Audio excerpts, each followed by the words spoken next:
Bonjour, je suis Youssef Deili, conseiller de vente multimédia sur le magasin Boulanger à Colomiers et je suis notamment spécialisé en photos et vidéos. Cette année encore, vous êtes nombreux à vouloir immortaliser vos vacances en famille, vos voyages à l'étranger ou le sourire de vos amis. Et pour cela, rien de mieux qu'un appareil photo prévu à cet effet. Et vu le large choix disponible sur le marché, la question que l'on me pose le plus souvent est quel type d'appareil photo choisir? Dans cette vidéo, je vais vous partager quelques conseils pratiques et vous guider pas à pas afin de choisir l'appareil photo qui correspond à vos besoins. Tout d'abord, posez-vous les bonnes questions. La première, quel type de photo je souhaite faire? Portrait, paysage, de la macro ou encore des photos de famille. La deuxième, est-ce que je me contente d'utiliser les réglages automatiques et prendre de jolies photos sans effort? Ou au contraire, j'ai envie d'approfondir mes connaissances en photo avec un appareil qui permet des réglages avancés. Enfin la troisième, de quel budget je dispose? En fonction des réponses à ces questions, vous allez définir quel type d'appareil photo vous conviendra le mieux. Traditionnellement, un appareil photo se compose de deux parties principales.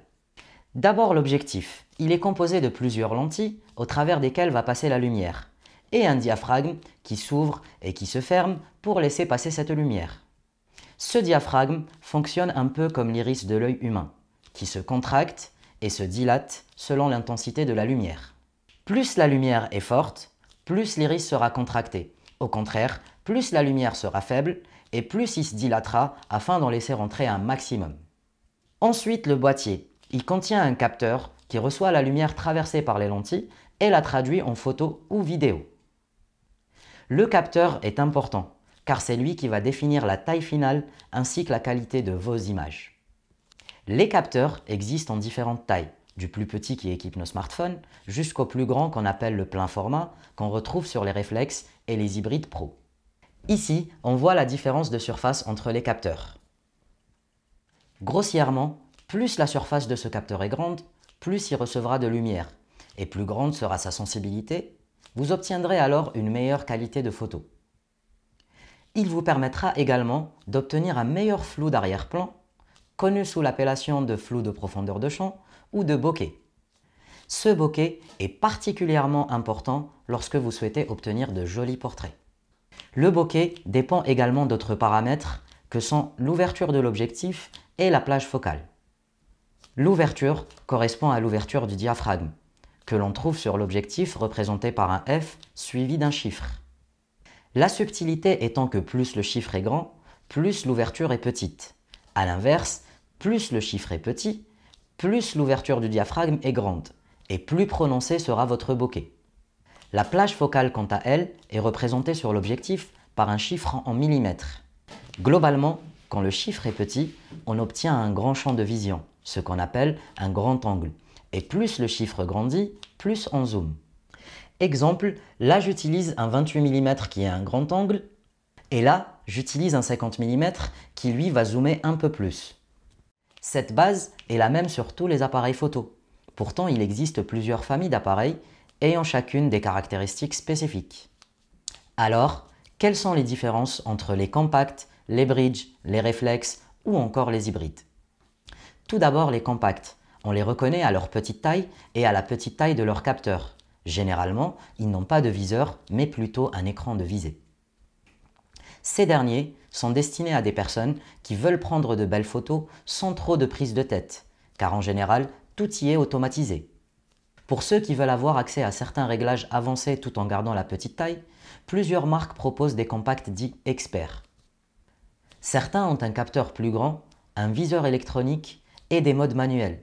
C'est le cas par exemple du Sony RX100, du Canon G7X ou encore le Lumix LX100.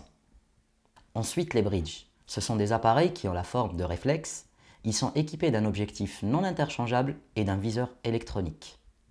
Ils ont également des réglages plus avancés que sur les compacts et plusieurs modes manuels. Techniquement, leurs capteurs se rapprochent de ceux des compacts en termes de taille, mais sont un peu plus performants. Sur certains modèles, les objectifs permettent des zooms impressionnants, comme c'est le cas par exemple sur le Nikon P1000, le Sony RX10 ou encore le Canon SX70.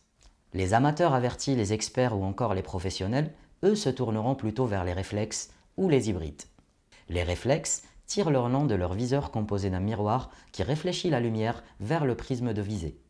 Ce que l'on voit à travers le viseur, c'est l'image réelle qui traverse l'objectif. On appelle cela le viseur optique. Les réflexes ont des fonctionnalités et des réglages très avancés, avec de grands capteurs APS-C ou plein format et équipés d'objectifs interchangeables, ce qui leur donne une grande polyvalence. Parmi les réflexes qui ont fait leurs preuves sur le marché, on peut citer le Nikon D750, le Canon 5D ou encore le Sony Alpha 57. Pour finir, les hybrides, ces nouveau-nés de la photographie, ont combiné ce qu'il y a de mieux sur les compacts et sur les réflexes. On retrouve le côté pratique du compact avec la légèreté et la petite taille des boîtiers, et le côté professionnel du réflexe avec les fonctionnalités avancées et les objectifs interchangeables. La grosse différence entre le réflexe et l'hybride réside dans le viseur. Les hybrides sont équipés d'un viseur dit électronique, c'est un petit écran qui reçoit son image directement du capteur. Donc, ce que l'on voit sur le viseur d'un hybride, c'est la photo finale que l'on va obtenir et non pas la réalité qui traverse l'objectif comme c'est le cas sur le réflexe. Les hybrides sont équipés de capteurs APS-C, plein format ou encore du nouveau format qu'ils ont apporté, le micro 4/3. On peut citer le Sony Alpha 7, le Nikon Z6, le Canon R5 ou encore le X-T4 de chez Fujifilm. Pour résumer, en choisissant un compact ou un bridge, vous optez pour un appareil photo léger, souvent de petite taille, avec un petit capteur et avec un objectif unique que vous ne pourrez pas changer. Cet objectif est néanmoins pour la plupart du temps un zoom qui vous permettra une certaine polyvalence. Je conseille ces types d'appareils aux personnes qui souhaitent avant tout faire de la photo souvenir.